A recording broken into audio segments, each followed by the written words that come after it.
Adenium গাছগুলোকে check করবেন। তাহলে চলুন আমরা দেখি গাছগুলোর কী অবস্থা।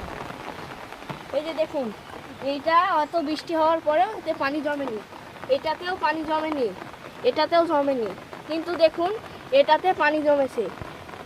2 থেকে 3 দিন এরকমভাবে পানি জমে থাকলে গাছের গোড়া পচে যাওয়ার সম্ভাবনা বেশি। বৃষ্টির সময় আপনি গাছটাকে এরকমভাবে কাট করে রাখবেন। পানিগুলো এভাবে অবশ্যই কাট করে ফেলে দেওয়া লাগবে, এভাবেই কাট করে ফেলে দেওয়া লাগবে। বৃষ্টির সময় গাছটাকে এরকমভাবে কাট করে রাখতে পারবেন, বৃষ্টির পরে গাছটাকে সোজাভাবে রাখবেন।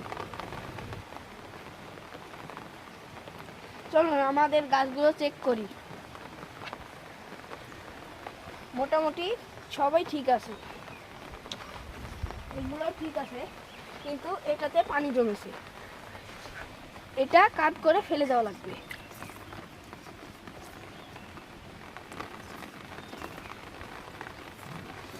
এটাতেও পানি জমেছে, এটাও ফেলে দেওয়া লাগবে।